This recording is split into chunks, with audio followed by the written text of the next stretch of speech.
Welcome to Zimmerman Podcast, episode 19. It's time for another episode of Questions with Rachel. Today, Rachel's asking me all about my new book, Sleeping with a Stranger, which will be available in stores and online April 7th, 2020. We're talking about what I had to sacrifice to get this book written, what it really means to find balance and take care of yourself before you take care of anyone else, and how I'm feeling about making my carefully guarded personal life so public when the book launches. Here's a hint.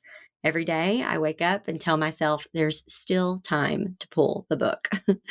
If you're ready for some honest conversation and even a few book sneaks, keep listening.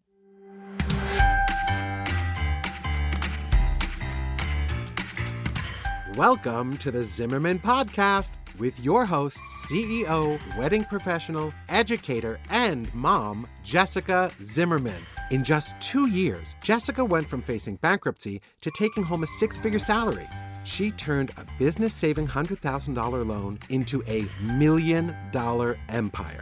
As a creative entrepreneur, a healthy work-life balance seems just as unattainable as a six-figure income. But Jessica Zimmerman is here to show you it's possible. With the right tools and insider tips and some hard work, your craziest dreams can become your daily routine. If you set some boundaries and commit to healthy changes, you can create a business and a life you love.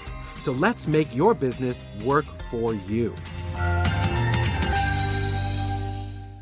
Today's Questions with Rachel is going to be all about the book. I cannot wait to get into it with you. So, book. Deep, sneaky questions about the book. I want to give everyone the inside scoop. I kind of have an inside view of the book myself. So I've read it, so I can ask all the questions and you have to answer them because this is not pre-rehearsed. So Okay. I'm going to start easy. So we just came off of the Know Your Numbers launch, which is our course all about annual planning and kind of goal setting. I am actually looking at my own vision board and my goals right now because they're set up around my workspace, just like you recommend. It's going so well. Can I just say that the students who invested in that are going through it right now, like already just through module 1, like the changes they're seeing and just their change in their mood and their confidence and their hope, like it's such a life transforming program. I just get so excited anytime anyone goes through it. So it's really cool to lead like a large group of people through it. It's exciting. Yeah, it's so cool. My husband does it with me because he saw, like last year we went through it together and he saw how valuable it was. And so now we just do it every year and it's so fun to do together. So I want to know, part of the process is figuring out what your goals are. Like, what are those things that if you didn't have to think about the how, just the what would those goals be for you? And so one of them, kind of for you, started to become writing a book. Can you tell me about when writing a book started to show up on your vision boards as something that you would want to do one day? And I'll ask some follow-up questions, but just talk me through that. Like, was it something you always knew you wanted to do? Was it part of a 5-year plan, or was it something that just kind of snuck up on you? So we have a new podcast series that's called Sleeping with a Stranger Under the Cover, where we kind of go behind the scenes with the book in, a little bit more detail of, the making of it and everything. But the short answer of that, as far as the vision board, it was my 2019 vision board. I just put a picture of like somebody writing like in a big journal, which to me represented writing the book, because I'd started to get like growing feelings of, meaning that just more intense feelings of like, you're supposed to do this, you're supposed to do this. And I didn't really want to do it at that time. I had other things, on my mind that I wanted to accomplish. But it was kind of one of those things, how you always have something that maybe it's, that you wanted to make some kind of photo album or something, or you wanted to like get your child's baby book up to date or something. And you're just like, I'm going to do that one day. Like, that's kind of how the book felt to me. It was like, one day. But there was just like this growing feeling of, I think you're supposed to do that sooner than later. And so I kind of just put it on the vision board as like, well, if everything else kind of fails, then maybe I'll work on this. But I wasn't like, I guess the dream of like having finished the book was really what I was putting on there. It wasn't like the process of writing it and, all that. Like that doesn't excite me, but like having a finished book excites me. So in order to finish it, you have to write it. So that's what was on the vision board. And that got on my vision board on 2019. It had never been on there prior to that. I just looked at my past vision boards. It had never been on there prior to that. So you were more inspired by the thought of having written a book than actually writing a book. Yeah, because the book, like there's things that I want to do in my life. Like I want to run a marathon before I turn 40. There's goals that I've had, but I've never really viewed myself as an author. So for me, this was just something that I felt strongly that I was supposed to do. And I kind of was ready to get that, like check marked, kind of. Mm-hmm. So, but it's interesting. You've got to kind of listen to those curiosities that come into you, or that voice that comes in, because that's actually leading you to your path. Like my path probably is not to be an author and have like 5 books, but you know what I mean? But I'm supposed to write this one, and I don't know what's going to come after that, but I don't know. It's just you've got to kind of listen to that and follow those voices or those kind of crumbs of curiosity. So how do you know when it's time to focus on something? Like if you have something in the back of your head for a while, is it mostly your gut that tells you, okay, now it's time for it to come to the forefront? Or how do you navigate like just wanting to do something versus it being something on your vision board for the year, something that you're actively working towards, like checking in weekly with how the progress is going, stuff like that? So for me, I think that God speaks to me in whispers. I think then it gets a little louder if I don't listen, and it can get a little louder. And I believe that being spoken to can happen in a series of ways. It can, if you need to take care of your health and you don't listen, then you could get in an accident and nothing could happen, but that accident was you being spoken to a little louder. Like, really, you're not promised forever. Like, get it together. And then if you still don't listen, then maybe you get in an accident where you've broken your leg. It can speak to you louder and louder. And for me, I don't want to get to the point where something like that has to happen. Like that, those kinds of things I've seen happen before to people that I love, to me personally, and I don't want to see that happen. And so I think I have enough life experience at this point where I can kind of sense that feeling of like, okay, this is getting louder. And I don't need to push this down and I don't need to ignore it. Like, I need to start acknowledging it. And sometimes, even if I don't know how it's going to get done, just even verbally talking about it, I think helps the next step of not having to be shouted at. You know what I mean? Like, just by saying to, like my therapist saying, I think I'm supposed to write this book or something, or talking to Brian about it and being like, I don't really know how that's going to happen or when it's going to happen, but I'm getting these stronger feelings that it's supposed to happen. And like just acknowledging it and not shoving it down. I know it's really hard because you are very in tune with your gut.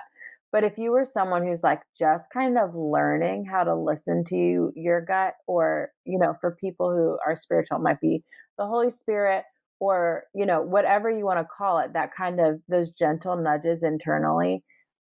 How do you start like being open to that if that's not something you're used to? Like I would say our husbands, and this is a big plot point of the book, your husband um, does have some health crises because he isn't listening to his body and he's not taking care of himself. And that's not the whole story, but that's a part of it. And so, there are definitely people like Brian, like my husband, who like it's not necessarily second nature to them to think about, okay, what do I want? Like, what's next? Where am I leaning? They could probably do the same thing every day and be really happy. Um, but like, how would you encourage someone like Brian to kind of start being more open to those leanings? Yeah, well, I think first and foremost, we have to recognize that we are all different. We're all going to experience these things differently. I think you have head people, you have heart people, you have gut people. You know what I mean? There are and Brian is a head person. You know, like he's really logical and really realistic. And I'm a bit of all three, but at the end of the day, head is the last one. You know what I mean? I know how to be logical and realistic. And I mean, you don't become a businesswoman without some of that, but you also don't grow to the scale we've grown without risk, which is all heart. Like that's all heart. And then you don't make some of the decisions I've made without just knowing in your gut that that's what you're supposed to do. And I think it all boils down to knowing that no matter what kind of person you are, head, heart, gut, you and me, we all have a purpose. And the purpose, what we have to understand, here's what you have to understand. Your purpose may not be this big thing that all eyes are going to be on you. And um, your purpose might even be helping someone else get, like for right now, like this story is meant to get out. This book is meant to get out. And there are lots of people in my life right now that are helping make that happen. Like that's part of your purpose. You know what I mean? Um, and that doesn't mean that you have like one end all be all purpose, but there is a purpose for your entire life. And everything that you're going through now is preparing you for the next thing.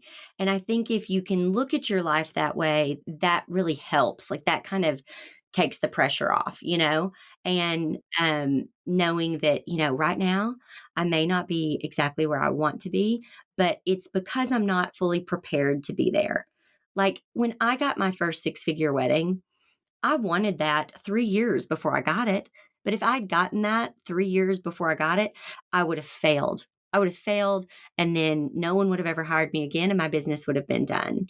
So, by being patient and continuing to be prepared, then when the opportunity came, we were very successful at it. I think the most important thing that every single person can do is you have to have time to be quiet every day, even if it is just 5 minutes. You have to do it because you are never going to hear that voice or that next step isn't going to become clear with noise.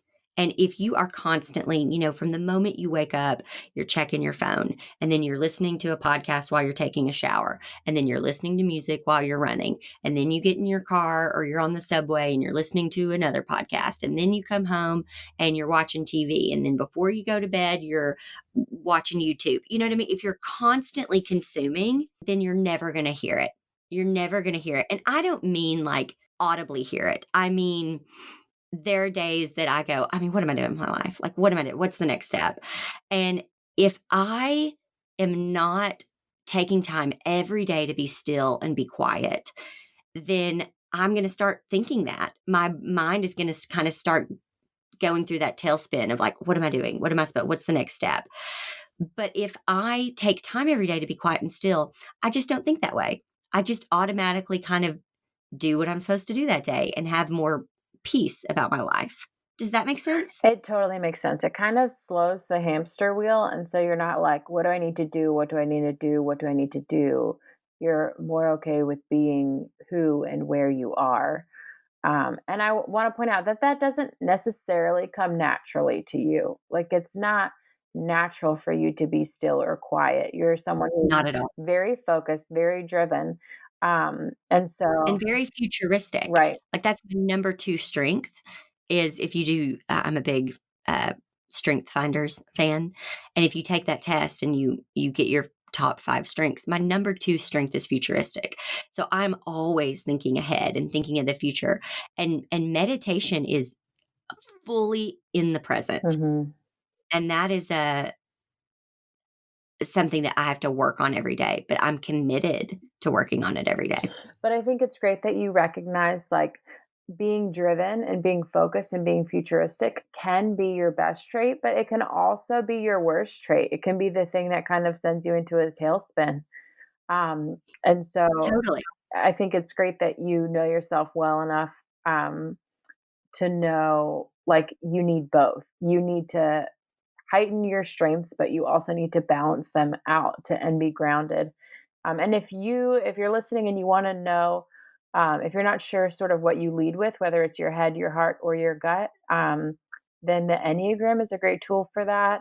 One of our Jess and my both of our favorite resources is The Road Back to You. It's a book about the Enneagram. It's a great like beginner stepping stone for that, and it can give you some great insight into how you might be oriented towards time. So Jess, for example, is a 3, and so threes are very future oriented. They think about the future a lot. So that kind of plays into that whole personality dynamic. And when you know those things, you know, like Jess knows, okay, I might have to be more mindful about being in the present because it's in my nature and my personality to want to constantly push forward. Um, And sometimes I have to trick my brain a little bit and actually say to myself, like, okay, I know this isn't what you want to be doing right now, but by doing this, your future's going to be better. You know what I mean? So mhm, it's like, not tricking my brain, but reminding myself that like I'm able to still think in a forward way, right. which I'm naturally that's just how I am. Naturally, it's how I was born. But I'm able to be like, by doing this, the future will be better. So sit down and be still. Right. Got to get sneaky with your own brain. Yeah, kind of. Okay, so now I want to ask you, has there ever been a time with the book or with other goals when you've thought it would be kind of one of the big goals for your year, and then other things kind of took precedence, or maybe as you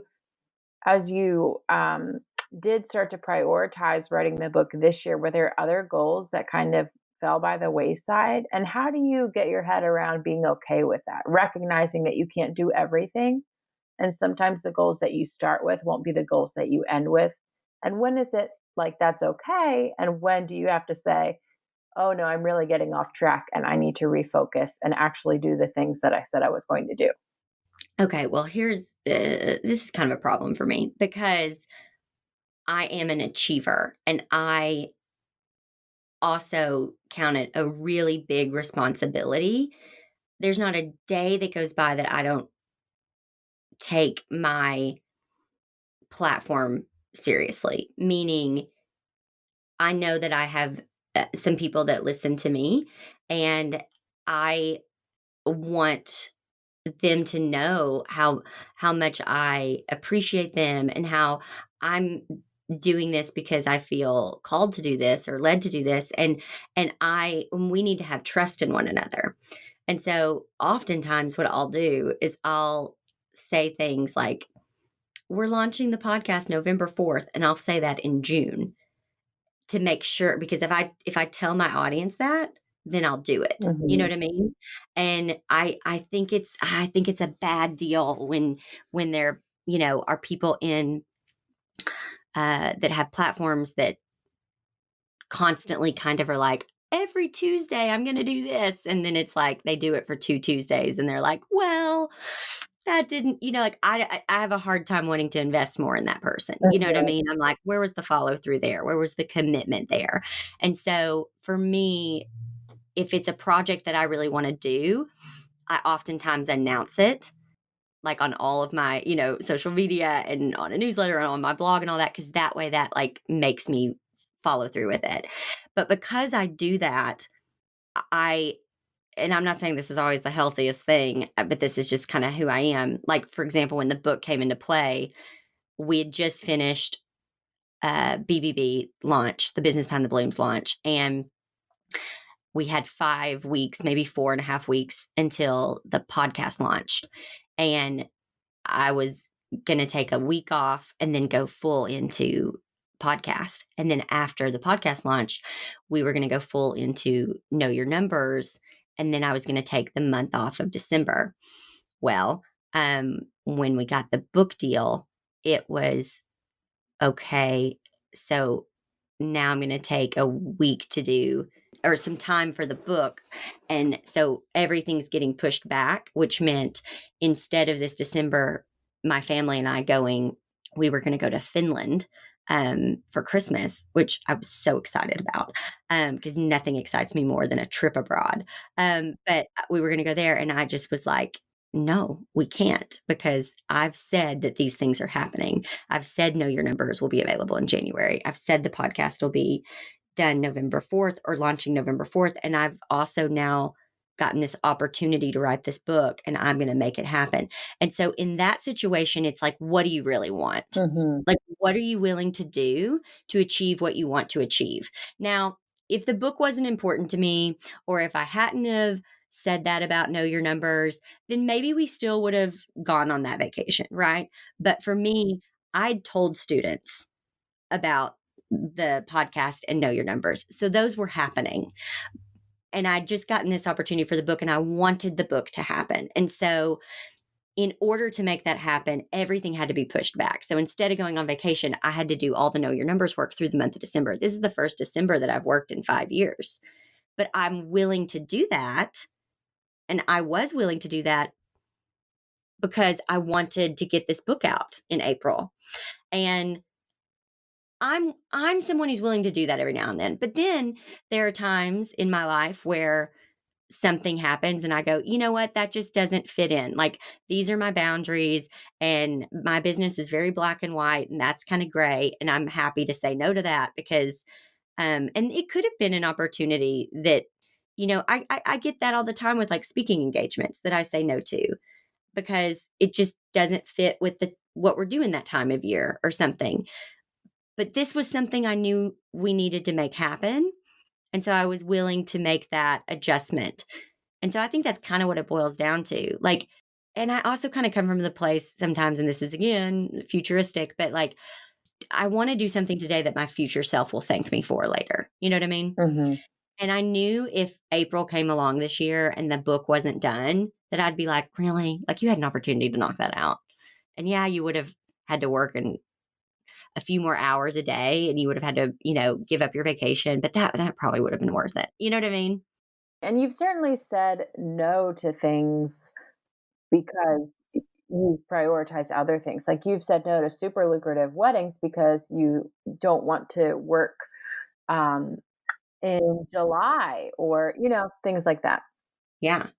So sometimes it means saying yes to something because you want to say yes to what you want most and not what you want now. And sometimes it means saying no to things because you have created boundaries where you've committed to prioritizing family.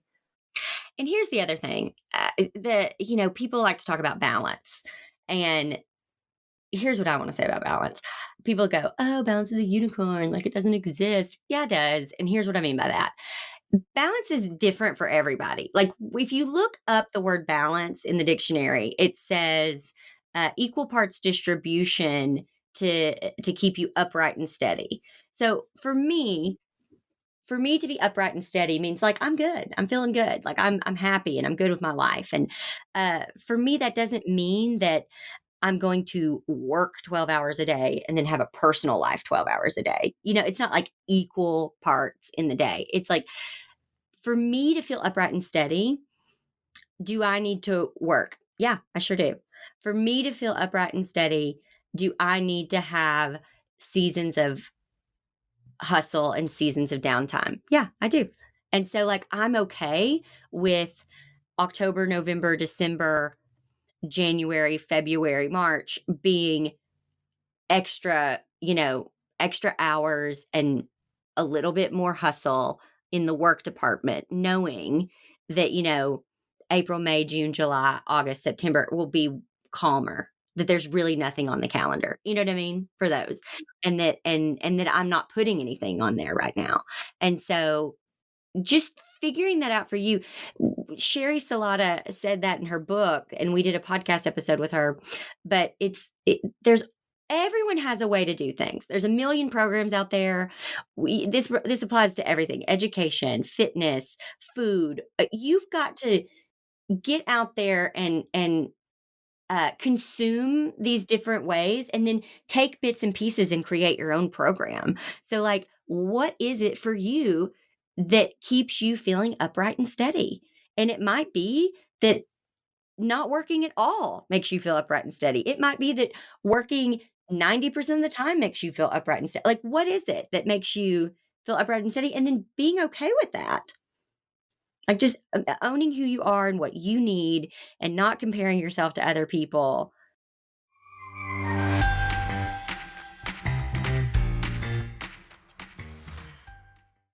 Mark your calendar for April 7th. It's book launch day. If you want details on my upcoming book tour, like cities I'll be visiting, how you can meet me in person and get a signed copy of the book, you've got to get your name on the list. This list, it's going to get you the VIP treatment. We've got awesome bonuses prepared, but only for those who have signed up. Go to sleepingwithastranger.com to become a VIP today. That's sleepingwithastranger.com.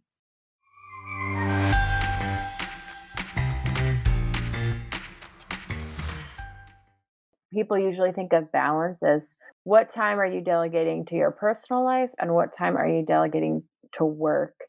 And I think it's a fallacy to say that there are only those two things. Like there are sectors and categories in your life that are like sort of work, sort of personal, and some that are like mental health, for example. You can't work if you're not taking care of your mental health. So you can't just put that in the personal category.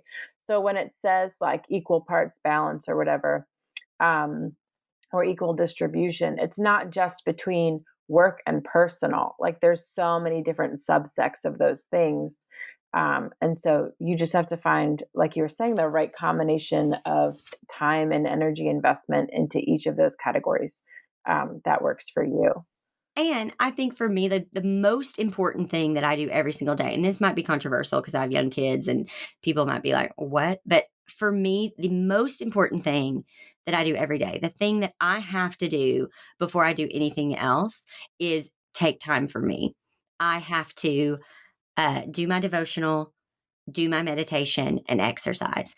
And once I have done those things, then and only then can I give to anyone else or do for anyone else.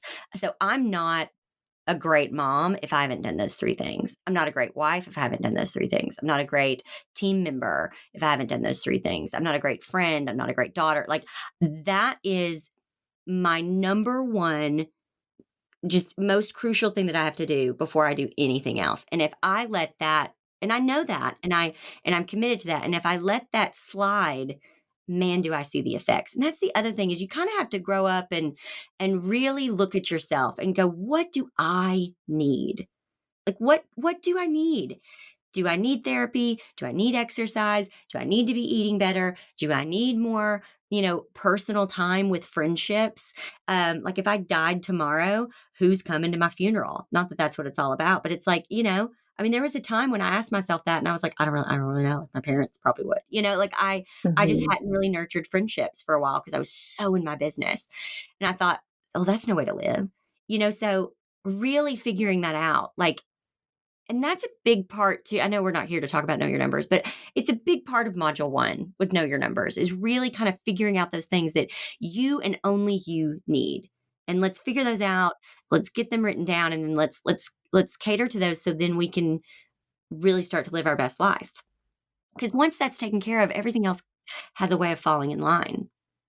It really does. And I think it's really tempting. Like, even when I hear that, my first reaction is still, I don't want to be selfish. And I don't know if that's a woman thing, just that like prioritizing yourself is inherently selfish. And I know that, like you've said this, we hear it time and time again, but that you have to take care of yourself if you're going to be able to take care of anyone else. You have to put the oxygen mask on first before you can put your kids on. Like, if you can't breathe and you have passed out and you have died, like, what?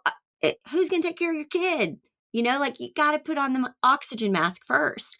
And I think that people do view it as selfish when really it's the most selfless thing that we can do.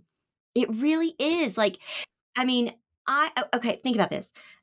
Your husband, like Brian is so much better when he does this, when he exercises and he takes time to meditate and do and be in the word. Like he's such a better person. And so I actually think it's selfish of him not to do that because he's not the best husband or the best father or a great friend or whatever when he hasn't done that.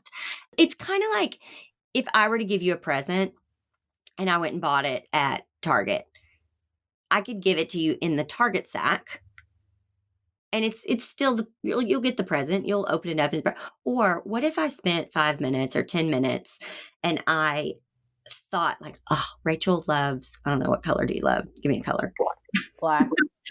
Rachel loves the color black, and so I found this, like, black, amazing, like, linen paper, and I knew she'd love it, so I'm gonna wrap it with that, and then I found this amazing, like, textured silk ribbon that, I know she's gonna love, and I'm gonna, like, calligraph her name, and it's gonna even though I don't know how to do that, but what if I did? And it's gonna be people like, the present it's the same gift, whether it's in the Target sack, that plastic sack that has a hole in it, whether you get it in the Target bag or in this beautiful, wrapped gift, it's the same thing, but it's just the way it's presented. I feel you are gonna feel more loved, more thought of, more important, more appreciated with the black linen beautiful paper. You know what I mean? Yeah, and let's just be like, let's get really nitty gritty. I mean, when you were first starting your business, your kids went to like a daytime, I mean, it was like a, not, I wouldn't even call it daycare, but it was like they went to a school, like, and they were with other people who weren't you.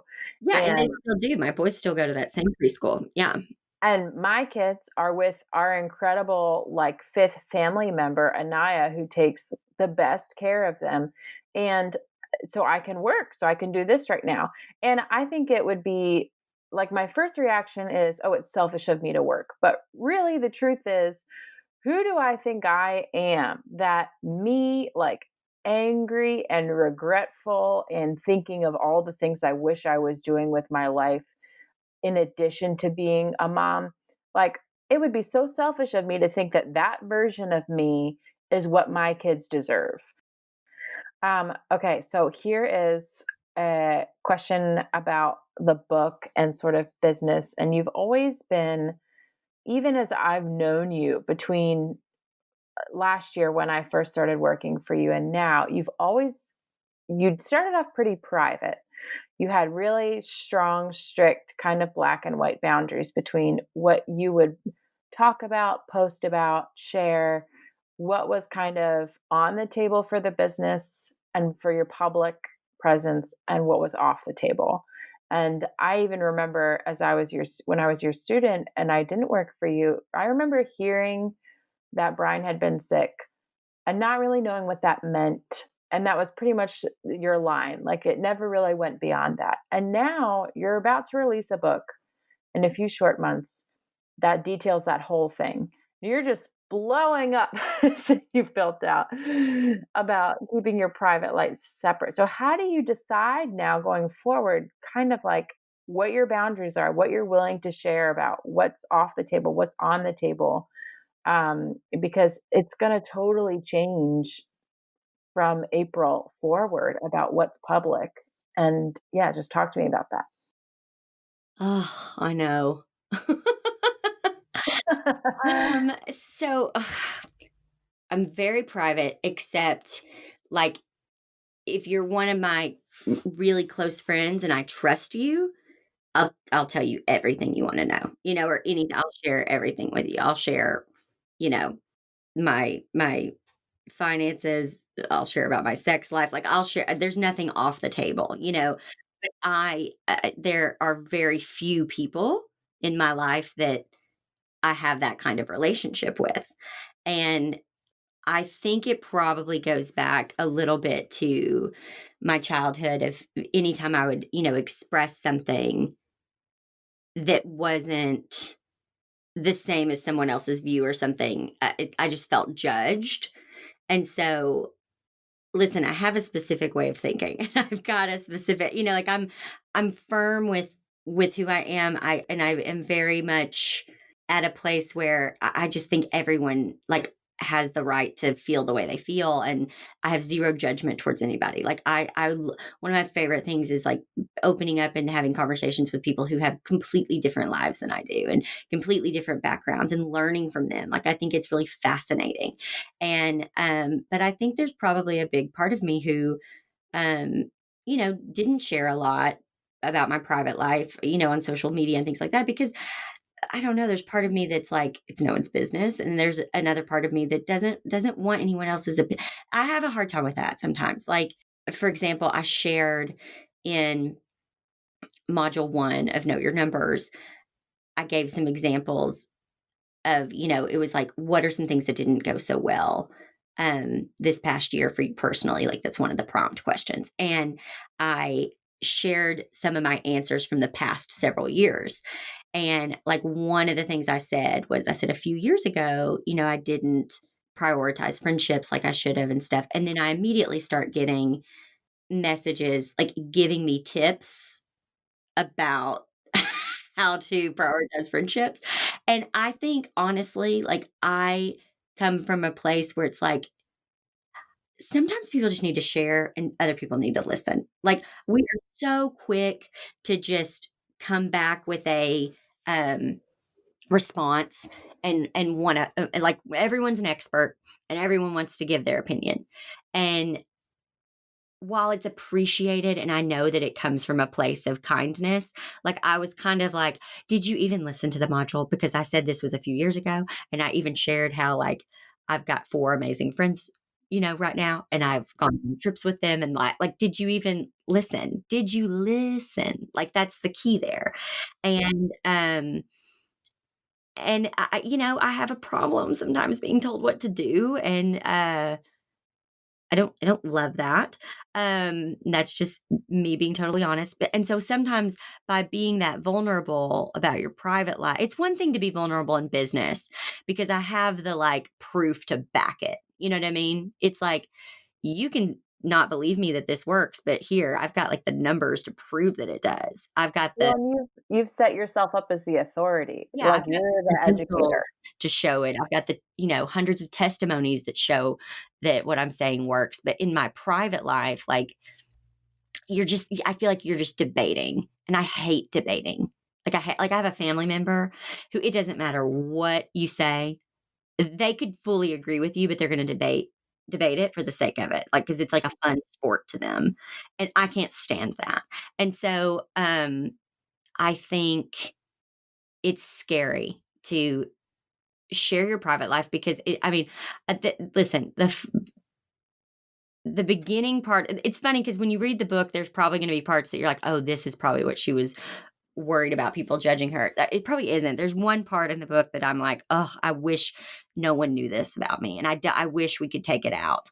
But I know that it's needed. I know it's needed. But for me, I'm like, I cringe at the thought of anyone knowing that about me.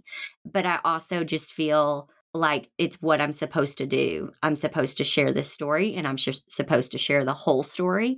And I am going to be obedient and do that. Because it's just much bigger than me. Like this book and this story is so much bigger than me. It happened to us so that because we would be willing to share it. And I have a responsibility to that because if we went through it and we didn't share it, then what was it all worth? You know what I mean? And so I'm able to look at that, but there's not a day that goes by that I don't wake up and go, "Oh gosh, you're just a few weeks out from this being in people's hands. Like you can still get out of it." Like it hasn't gone to print yet or what, like I think that every day and then every day I have to talk myself back into it because it's scary to share your personal life. But I think that's really what it all boils down to. It's a fear of being judged and of somebody, coming to you and saying, "I don't like the way you did that," or "You know what you should have done." And it really, I hope that I become a better listener as well with people that this is even a story in the book. This is a part of the book about this. But I just want to become a better listener. And when people are struggling, just say I'm sorry and be there for them and not necessarily feel like I have to come back with all of this advice.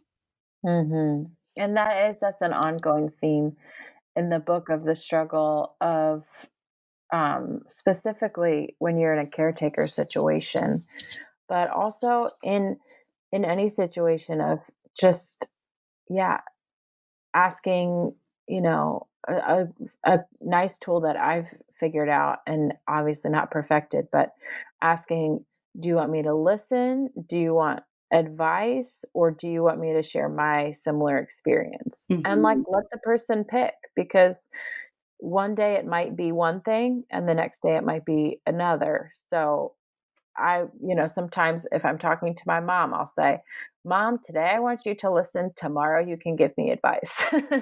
And it might just be a day in between, but I imagine it must be so scary to yeah, share the things that you're probably most critical towards yourself about and invite criticism or commentary or well-meaning but still frustrating suggestions from the entire universe.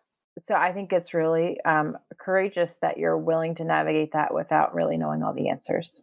Yeah, it's scary, but it's okay. I just have to come from a place of, this isn't it's no longer about me. Like, this isn't about me. I have to think of it that way, that it's just a story that was given to me to share, and I'm just kind of the vessel to get it out there, and that's the only way I can think about it. Because if I think about it any other way, then it's overwhelming, and I hope people give me the same kind of love and grace and acceptance that I feel like I now give people.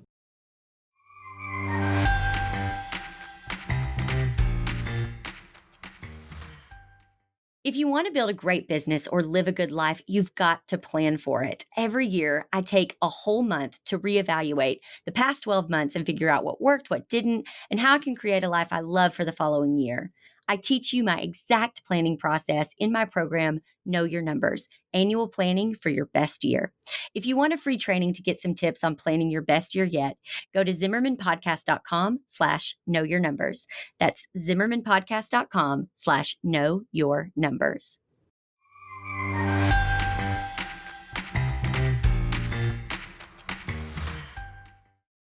Okay, let's switch gears a little bit. You have done some book reading this year. That's been, well, 2020 and also in 2019, that's been a newer goal of yours. And especially as we were working on your book, you've read some other books. So, what books have been really inspirational to you, the best books that you've read in the past 13 months now that kind of prepared you mentally, maybe made you think, okay, that's kind of what I want to do with this book? I think when I really started reading this year, it was after I wrote it. I honestly think I wrote it and then I was like, I should probably read some. Like, I should probably, because I knew that I didn't want to go into this full reading stuff before, because I know how I am, and I would have been like, "Oh, so this is the method of writing a memoir, and this is the pattern, or this is the Right. each chapter should be about this many pages." And I just didn't want any of that. I just wanted to tell the story from beginning to end, and then let an editor come in and say, here's how they should be broken up into chapters, or, whatever. That my job was to get the story out. And, but I did read some books afterwards, and I read Sherry Salata's The Beautiful No, which I read it in a day, and it was wonderful. I read Elizabeth Gilbert's Big Magic. I read that in a day, and it was wonderful. And that's kinda how I am, I'm kinda all in. It either, Mhm. like, grabs me and I'm all in and I can't put it down, or I'm like, "Meh." Um, I also read Call Me by Your Name, You which was did? I didn't know that. yeah, it was a beautiful story. I loved it. Um, so, yeah, so those are 3 books, and then, I want to read, this month I'm reading City of Girls by Elizabeth Gilbert, and then next month I want to read Demi Moore's memoir, because apparently she's got a story, man. Yeah, that's what I've heard. Yeah, I heard her on an interview on Sirius XM, and I was like, "Whoa, Was I'm it gonna the read Howard that." Stern interview? Is Yeah, that the one? mhm, Yeah. yeah. She just sounds like she's been through it. And She again, really like, does. so vulnerable to share all that. It humanizes her. Like, it's like, oh, like, I feel like if I'm you feel like if you meet her, you connect, I don't know, you connect to people on a human level. Yeah. I hope that's what people feel when they read Sleeping with a Stranger. I hope they feel connection. I hope they do too. And I hope that people who are listening now to this podcast, because they're students of yours and they're part of our, kind of existing audience, I hope when they read the book, they understand that like you are in it with all of us, that it's not easy for any of us, yourself included, and that you did what you did and you built what you built because you had to. Like it came from a place of survival, like it does for so many of us who are building businesses. I think about, my mom was a single mom for a little while, and I think of just people who they start big, scary, beautiful things because they have to. Mhm. And you were right there. You built what you built because you had to. And I'm excited for that story to be told. I think it'll be really interesting for people who have only seen what's happened over the past 5 years, the business end, to go, "Oh my gosh, like, all of this was going on during that time?" I want to know just about you personally, not in your business, but you have changed a lot since January last year, wouldn't you say? Yeah, mhm. Like January last year, and you can read all about it in the book, but you were in a place where you were angry and then you were numb, and you were kind of just like, I don't have anything left to give. Like I'm out of your energy physically was depleted, your adrenals were depleted, you were just kind of like, okay, I've done all I can do in a lot of areas of your life. So what do you think has shifted since January last year? Are you still in that place? That's a leading question because I know you're not. But kind of what has changed? What's different now? I think the biggest thing that changed is I figured out how to take care of me. Like, I was trying before by just, exercising for an hour a day, um, but I really got serious about that and was like, "No, what do I have to do to take care of me?" Which it involved not just exercise, but it involved, learning how to fuel my body with food. It learned learning how to meditate, learning how to listen to my body, and when I need days off, from exercise, like maybe I just need to walk instead of running 6 miles or something, and just, kind of just getting in tune with myself. Because once that starts to happen, like I said earlier, you're not on this hamster wheel. Like you're able to like step off the hamster wheel and just like look around and enjoy. And that only happened for me when I kind of stopped taking care of everybody else and started to focus on me. And then when I got better, then I'm able to like be my best for everyone else. Listen, I'm still very determined. I still, um, there's some things that change. There's some things that haven't, but I'm still very determined, and I'm very driven, and I'm gonna do what I say I'm gonna do. But there's also a part of me that is a little bit more like, you know what? Like, there's other ways for these things to happen. Like, I don't have to kill myself to make everything happen. Like, some things, maybe if I let them, might come to me. Like, what if I let the world help me a little instead of trying to do it all on my own? But I don't think I even realized that I was trying to do it all on my own. I don't think you did either, but I just had a mini epiphany listening to you. As I think that as entrepreneurs, it's a very like male energy life to live. And that's where that like drive comes from, and that persistence, and just the conventional ways that we think of that, and the way that we tend to see it in, like, if we imagine like a high power CEO type, it's a very male energy. And I think what you teach and what is so special, and I think what you've kind of stepped into, at least from my perspective in the past year, of bringing a little bit of softness and female energy to that role that you'd already been living out. which I think is part of that. Like, I'm going to do what's mine to do, and then I'm going to let good things come to me. And getting to see from kind of the inside that happened for you this past year has been really cool. And I don't know if that would have happened. Like, if you hadn't slowed down enough to take care of yourself, to find silence every day, and to let good things come to you, I don't know if you would be where you are right now getting to release your first book. Yeah, Like, I don't think I would be. and I think that that's such a powerful message. And I'm so glad I get to see it unfold and get to learn from it, because I think you're one of the few people who is embodying that role and also teaching that, you don't have to be that archetype that we think of like a fast-paced, high-power entrepreneur type, in order to live the life you want to live and to do the things you want to do. Hmm. Thank you for saying that. I think that, I used to really think that in order to achieve things or to make things happen or um, that there was a certain number of, check marks that had to be made during the day.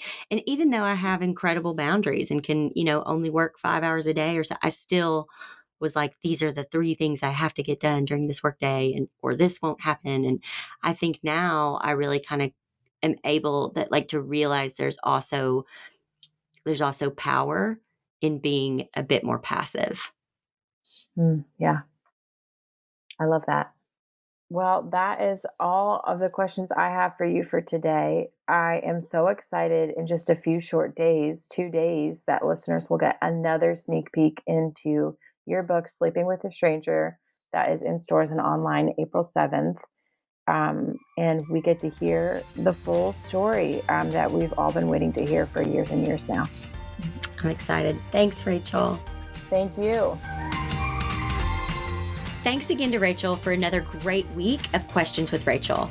I hope you feel encouraged to know yourself and examine your life for ways you can be taking care of yourself so you can show up as the person you were made to be for your family, for your business, and for yourself. And remember, if you have a question about life or business that you want me to answer, go to zimmermanpodcast.com/ask to send Rachel your questions. I'll see you next time. If you loved what you heard today, even if you liked it a lot, you should subscribe and leave a review. We'll see you back here next time in the Zimmerman Podcast.